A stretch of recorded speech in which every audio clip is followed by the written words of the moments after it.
My mother's 62nd birthday dinner was supposed to be a celebration. 18 people around a long table at her favorite Italian restaurant. The one with the white tablecloths and the candles she liked. My sister Rachel had picked the place. My brother Kevin had driven Mom there. I had paid for it. All of it. The $340 tab, the $60 cake, the flowers on the table. I'd Venmo'd the restaurant 2 days before and asked them to put it on a single card. My card. But nobody knew that part. And that was exactly the problem. I arrived a little after 6. Mom was already seated at the head of the table, laughing about something Rachel had said. The whole family was there. Aunts, cousins, Mom's 2 closest friends. Everyone was dressed up. Everyone looked happy. I slid into the empty chair near the end of the table next to Kevin and smiled. For about 40 minutes it was fine. Then Mom stood up to say something. She does this, stands up mid-meal, taps a glass, demands everyone's attention. It's her thing. She's been doing it my whole life.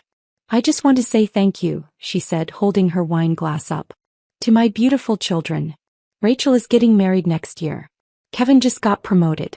And... She paused. Looked at me. And then she smiled, the kind of smile that isn't really a smile. Well, and then there's Nadia. Our family ATM. The table erupted. Not polite laughter. Real laughter. The kind that fills a room. Rachel covered her mouth, shoulders shaking. Kevin grinned into his water glass. My Aunt Linda slapped the table.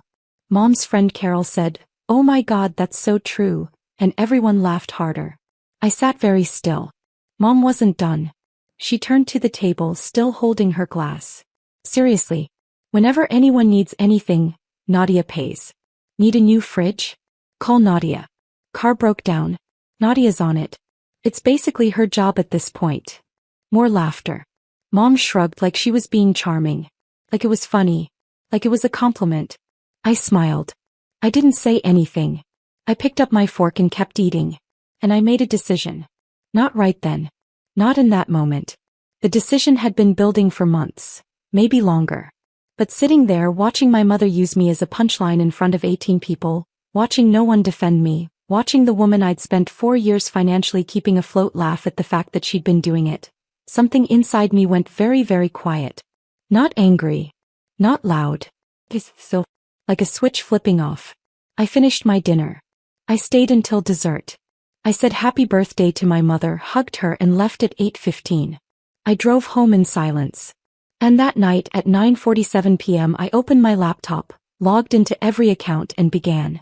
I need to take you back. Because this didn't happen overnight. This was 4 years in the making. My dad died in February of 2020. Heart attack. He was 63. It was fast. One morning he was fine, that afternoon he was gone. Mom called me from the hospital and I drove there and sat with her in a white plastic chair and neither of us said much. That's how grief works sometimes. You don't have words. You just sit. Dad had been the one managing the finances. Not because Mom couldn't, she's not unintelligent, but because he just always had. He paid the bills. He handled the mortgage. He kept track of everything in a little notebook he stored in the kitchen drawer. When he died, that notebook was the only record anyone had. Within 2 weeks, Mom called me in a panic. Nadia, I don't know what's due when. I don't know what the passwords are. I can't figure any of this out. I was 29. I just finished my master's in finance. I was working as a junior analyst at a firm downtown, making $72,000 a year. It wasn't a lot. But I knew numbers. I knew how to organize things. And she was my mother and she was grieving and I loved her. So I said yes.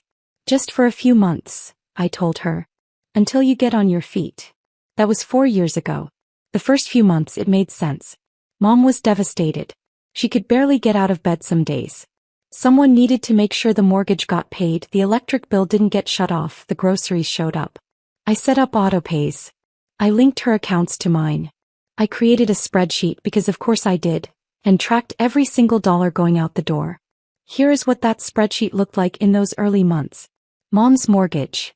$1,450 a month. Utilities, electric, gas, water combined, $520. Groceries and household supplies, $480. Mom's car insurance and payment, $390. Internet and cable, $160. Mom's credit card minimum payments, $750. That's $3,750 a month. Before emergencies. And there were always emergencies. The water heater broke in March. $1,200. The fridge stopped working in May. $900 for a replacement. Kevin's car needed new brakes in June. And somehow that became my problem too because he lived at Mom's house and used her car half the time anyway. $340. By the end of the first year, I'd spent $51,000 on my mother's household. $51,000. In 12 months. On a salary that had just recently been bumped to $78,000. I was living in a studio apartment. I ate ramen 3 nights a week.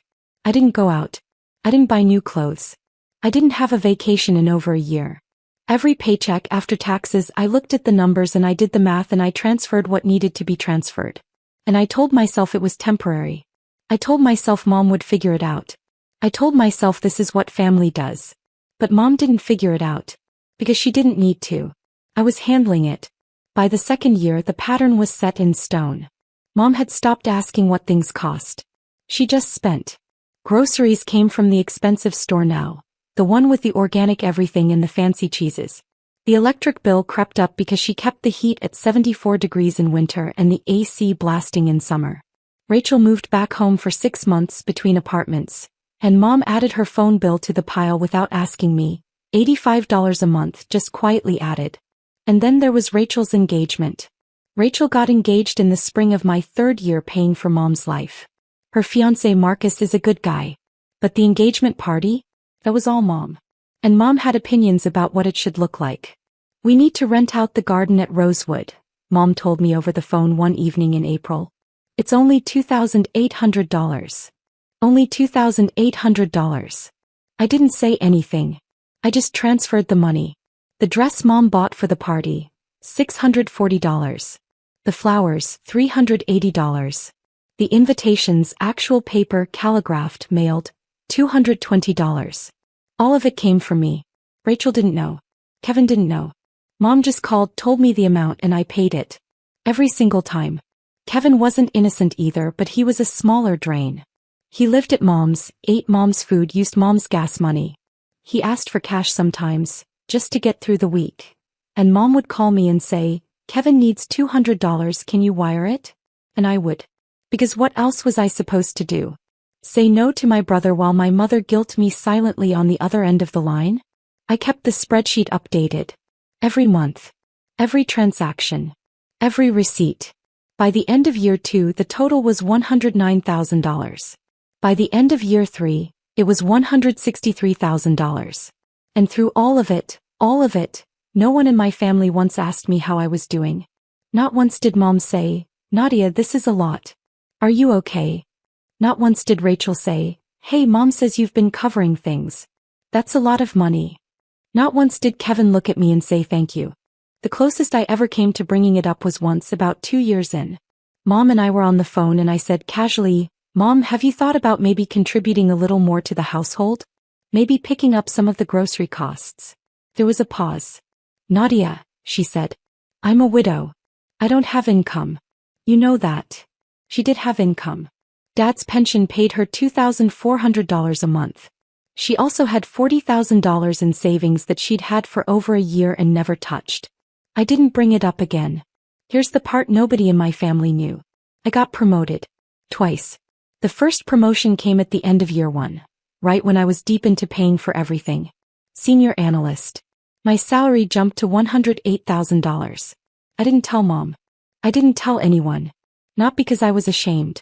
Because I knew exactly what would happen if I did. The requests would get bigger. The emergencies would increase. The expectations would double. I'd watched it happen before. Once early on I casually mentioned I'd gotten a small bonus at work. Within a week Mom called asking if I could help out with a $3,000 repair on the kitchen floor. The bonus was $2,400. She didn't know that. She didn't care.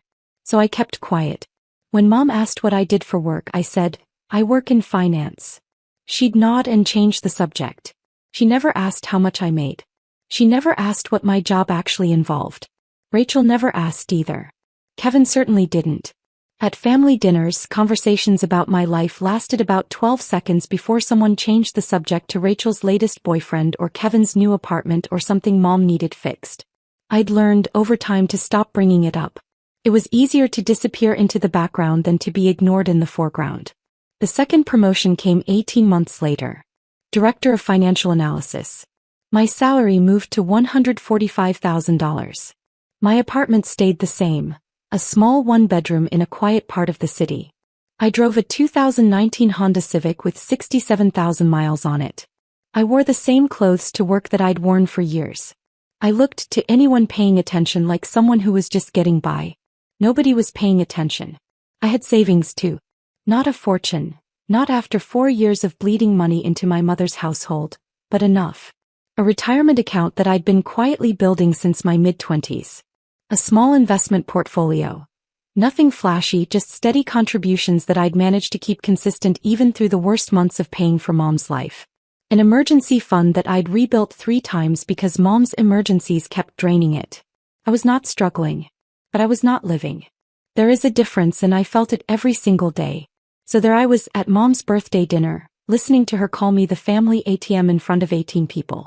And I thought, she's right. I am the family ATM. But ATMs can be closed. I didn't make a scene. I didn't stand up and say, actually Mom, you want to talk about what I've been paying for? I didn't point out that the dinner we were sitting in she hadn't paid for. I didn't say a single word. I'd spent 4 years not saying a single word, and one more evening wasn't going to change that. What changed was something quieter. Something inside. It was the way everyone laughed. Not just Mom but Rachel and Kevin and Aunt Linda and Carol. The way no one looked at me after.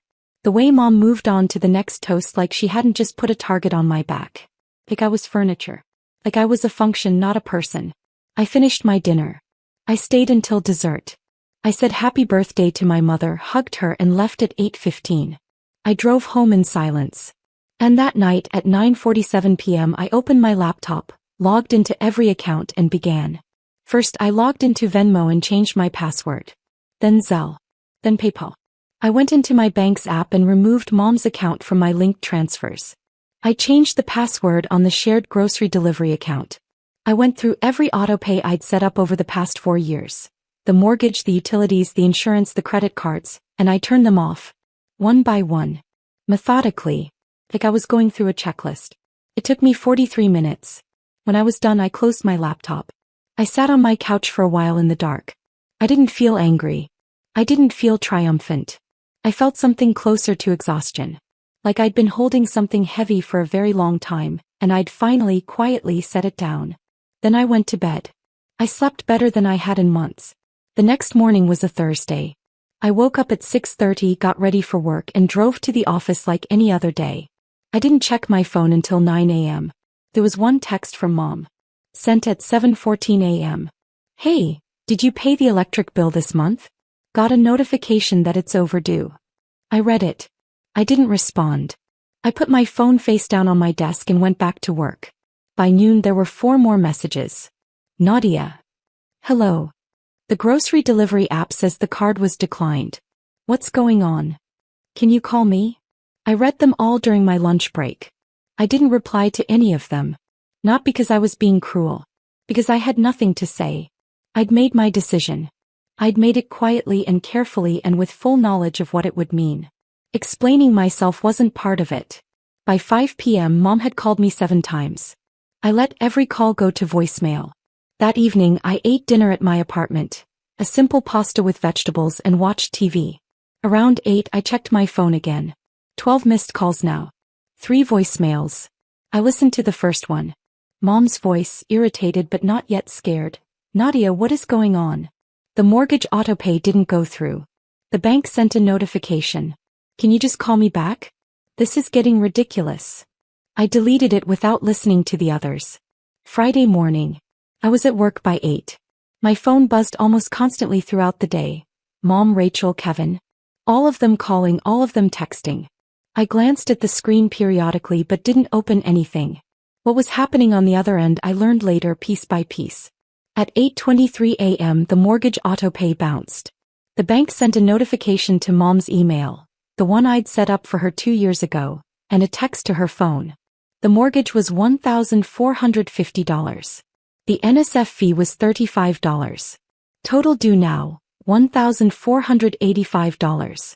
At 10:15 a.m., Mom tried to use the debit card linked to the account I'd been funding to buy groceries at the store down the street. Card declined.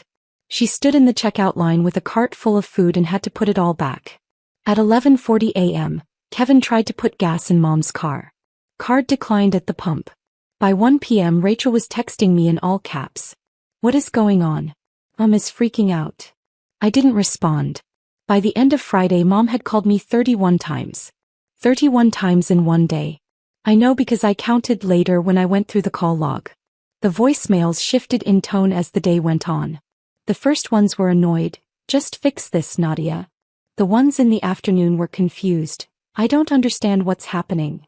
The last voicemail, left at 9:58 p.m., was the first one where Mom's voice sounded uncertain. "Nadia, what did you do Saturday?" "I slept in. I made coffee. I sat by the window with a book and enjoyed the quiet of my apartment. The quiet I never got to enjoy because there was always a call, always a request, always something that needed fixing." At 6:47 a.m. the heat in Mom's house shut off. It was February. The outside temperature that morning was 28 degrees. Inside Mom's house, without the furnace running, the temperature started to drop almost immediately. By 10 a.m. it was down to 52. By noon it was 44 degrees in the living room. Mom called me at 7 a.m. Then at 7:15. Then at 7:30. Rachel called at 8. Kevin called at 8:45. The first time he'd called me in weeks.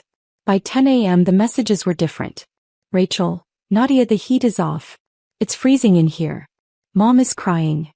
"Kevin, dude, what is happening? Seriously. Mom, please. The heat is off. So cold. Please just fix this." I read every single message. I sat with my coffee and I read them and I felt not much. A small, sharp ache somewhere behind my ribs. The part of me that still loved my mother, that still remembered who she was before the grief turned her into someone who took and never once looked up to see what it was costing. But underneath that ache was something firmer. Something that said, "This is what you chose. This is what it looks like." I did not respond. By the end of Saturday, by the time I went to bed at 10 p.m., Mom had called me 80 times. 80 times in 3 days. I know the exact number because Rachel texted it to me at 11 p.m., in a message that read, "Mom has called you 80 times. 80. Please, Nadia. Just talk to her." I turned off my phone and went to sleep. Sunday morning. I was making breakfast when I heard a knock at my door. It was Rachel. She was wearing a heavy coat and a scarf, and her nose was red from the cold. She looked like she hadn't slept. When I opened the door, she stood there for a second looking at me, really looking at me, maybe for the first time in a long while. Then she looked past me into my apartment. It's a small place. 1 bedroom, a kitchenette, a living room that doubles as a dining room. The furniture is simple. No artwork on the walls. A single bookshelf half full. The kitchen counter had my coffee mug, a toaster, and a bowl of apples. That was it. Rachel stepped inside slowly. She turned in a small circle, taking it all in. Her engagement ring. The one Mom had made a huge deal about, the one I'd quietly helped Marcus pick out without him knowing, caught the light from the window. "This is where you live," she said. Quietly. Like she was hearing herself say it for the first time. "Yeah," I said. "You want coffee?" She didn't answer. She was still looking around. At the worn couch. The second-hand bookshelf. The small TV. The shoes lined up neatly by the door. 2 pairs. The closet half open, showing a row of simple clothes. "Nadia," Rachel said. She turned to face me. Her eyes were filling up. "How long have you been paying for Mom's house?" I poured her a cup of coffee and handed it to her. "Sit down," I said. She sat. And I told her. Not everything, not every single number, not every single bill. But enough. I told her about the spreadsheet. I told her about the mortgage and the utilities and the groceries and the car payments. I told her about Kevin's breaks and Mom's credit cards and the engagement party flowers and the calligraphed invitations. I told her the total. $187,000, I said. Over 4 years. That's what the bank confirmed. Rachel didn't say anything for a long time. She held her coffee cup in both hands and stared at the table. Her face went through several things: confusion, disbelief, and then something that looked a lot like shame. She didn't. Rachel started. No, I said. She didn't know how much. Or she didn't want to know. Either way. And you never said anything? When would I have said something, Rachel? Every time I tried, she made me feel guilty for asking. I'm a widow. I don't have income. She has Dad's pension. She has savings. He just never had to use them. Because I was covering everything. Rachel set her coffee down. She pressed her hands against her face. Oh my God, she whispered. We sat in silence for a while after that. The morning light moved across the kitchen floor. Outside, a car passed.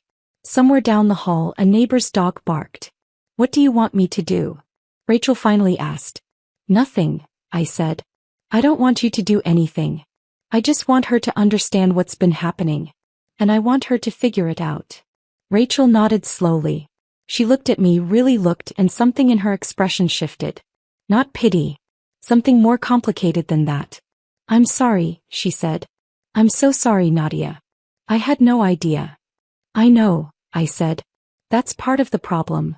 On Monday morning, Mom called the bank. She'd been calling me all weekend, 80 times by Saturday night, and another 40 by Sunday evening.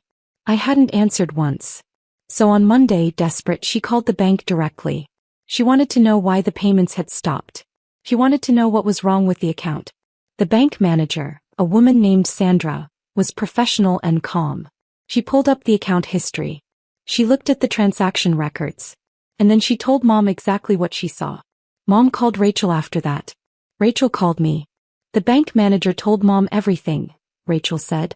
Her voice was steady, but I could hear something underneath it. A kind of quiet fury. Not at me, Mom. Every transfer. Every autopay. 5 years of records. Mom's name isn't on any of the funding. It's all been you. Every single month. I know, I said. Mom is. Rachel paused. She's not doing well. I know that too. There was a silence. She wants to talk to you, Rachel said. I'm not ready for that, I said. And I meant it. Not because I was angry, though I was, somewhere deep down, in a place I hadn't let myself look at for a long time. But because I needed Mom to sit with this. To really understand what had happened. Not just the numbers. The years. The silence. The loneliness of being the person everyone relied on and no one ever thanked. Okay, Rachel said. I understand. By the end of the first week, the consequences had compounded into something Mom couldn't ignore or minimize or laugh off. The mortgage payment had bounced twice now. The bank had sent a formal notice. Not yet a foreclosure warning, but close.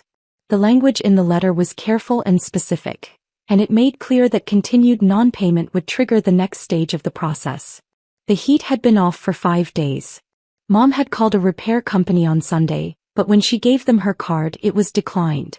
She didn't have the $847 needed to cover the past due gas bill plus the $200 reconnection fee. She called Rachel, who didn't have it either. She called Kevin, who had $60 in his checking account. The electric bill was $380 overdue. A shut-off notice had arrived in the mail on Tuesday. The car insurance payment had bounced. A letter arrived Wednesday saying the policy would be suspended in 10 business days unless payment was received. Mom's credit cards, 2 of them with minimum payments I'd been making for years, were now past due. Late fees had kicked in. The credit card company had called twice. And the grocery situation was, in Mom's words, a disaster. Without the card working, without cash, without anyone to cover it, the fridge was running low. Mom had $2,400 in her pension, which had deposited on the first of the month. But that money had to cover everything now, and $2,400 doesn't stretch far when you're used to spending $4,000 a month. Kevin, to his credit, had started looking for a part-time job. It was the first time in 2 years he'd done anything like that. Rachel had quietly started paying for some of Mom's groceries out of her own pocket. Not a lot, but enough to keep the fridge from being completely empty. Mom called me every day. Sometimes 10 times a day. Sometimes 20. The voicemails evolved. By Wednesday of the first week they sounded like this. Nadia, please. I know I said something stupid at dinner. I'm sorry. Can we just talk? Please. By Friday. The heat is still off. It's so cold in this house. I don't know what to do. Please, baby. Please just help us. Just this once. I promise we'll figure it out. By the following Monday, day 8. Nadia, I talked to the bank. I know how much you've been paying. I didn't realize. I swear I didn't realize it was that much. Please call me back. I'll do anything. Name your terms. Just please call me. I listened to every voicemail. Every single one. And I did not call back. While my family was falling apart financially, I was doing something I hadn't done in 4 years. I was living. The first week after I cut off the payments, I took the $3,800 I would have transferred to Mom's household and I did something different with it. I paid off a chunk of my student loans, a payment I'd been putting off for months. I set up a new automatic transfer into my investment account. I bought groceries at the store I actually liked, the one with the good bread and the fresh fish. I ordered a meal from a restaurant I'd been wanting to try for over a year. It was a Tuesday night when I sat down at that restaurant, a small Italian place with dim lighting and candles on every table, and ate a meal alone and enjoyed every single bite. The waiter asked if I was waiting for someone. I said no. He smiled and brought me another glass of wine and didn't ask again. I sat there for almost 2 hours. I ate slowly. I tasted everything. And for the first time in a very long time, I didn't feel guilty about spending money on myself. Because here is the truth that no one in my family understood. I had been paying for their life at the expense of my own. Not just financially. The constant calls. The constant requests. The constant low-level anxiety of knowing that if I didn't pay attention, something would break, something would shut off, someone would be in trouble. It lived in my chest like a weight I carried everywhere. To work. To bed. To the grocery store. And now it was gone. The silence in my apartment in those first few days wasn't lonely. It was peaceful. It was the first real peace I'd felt in 4 years. Rachel came back on the following Sunday. And the Sunday after that. She didn't come asking me to fix things. She came to sit with me. To talk. To understand. I think in her own way she was trying to make up for 4 years of not noticing. Not all at once. But slowly. One visit at a time. The second time she visited, she brought a bottle of wine and we sat on my couch and she asked me questions. Real questions, the kind no one in my family had asked me in years. What did I actually do at work? What did I enjoy? Was I happy? Did I have friends outside of the office? When was the last time I did something just for myself? I couldn't answer that last one right away. I had to think about it. I told her the truth. About the promotions. About my salary. About the fact that I'd been living in this small apartment not because I couldn't afford anything better, but because every dollar I spent on myself felt like a dollar taken from the family. I'd internalized it so deeply that I didn't even realize for a long time how wrong it was. I thought this was just what you do, Rachel said, holding her wine glass. For family. It is, I said. But not like this. Not one person carrying everything while everyone else benefits and no one says thank you. That's not family. That's just free labor with a guilt trip attached. Rachel was quiet for a long time after that. Mom doesn't understand, she said finally. I know. She thinks money just appears. Like it always has. Dad handled it before and then you handled it and she never had to think about where it came from. Yeah, I said. That's exactly it. So what happens now? I took a sip of my wine. Now she learns. By the end of the second week, the situation at Mom's house had forced some hard decisions. Mom had used Dad's pension money, the $2,400 she'd been saving untouched for years, to cover the most urgent bills. The heat came back on. The mortgage made a partial payment, enough to delay the formal warning. But it was a band-aid. The $40,000 in savings she'd been sitting on, the money she'd never touched because she never needed to, was now being opened reluctantly for the first time. Kevin got a part-time job at a warehouse. He started paying for his own gas. Mom sat down with Rachel and for the first time in years actually looked at a budget. A real one. Not the fantasy version she'd been living on, where money materialized whenever she needed it. The real numbers. What came in. What went out. What was left. It wasn't pretty. But it was honest. Mom called me again on a Thursday night. I let it ring. But this time the voicemail was different. Nadia, she said. Her voice was smaller than I'd ever heard it. Quieter. I talked to Rachel. And I talked to the bank. Then I sat down and I looked at everything. Everything you've been paying. For 4 years. Pause. A long one. I didn't know. I swear to you I didn't know how much. I thought. I don't know what I thought. I think I just didn't think about it at all. And that's worse, isn't it? Another pause. I'm sorry. I'm so sorry, baby. Not just for the money. For the joke. For all of it. For never asking how you were doing. For never saying thank you. You deserved so much better than what we gave you. Her voice cracked just slightly on the last sentence. I know you're not ready to talk. But when you are, we'll be here. On your terms. Whatever you need. I listened to that voicemail 3 times. And then I sat with it. I didn't call her back that night. Or the next morning. But I didn't delete it either. I'm not going to tell you that Mom and I fixed everything overnight.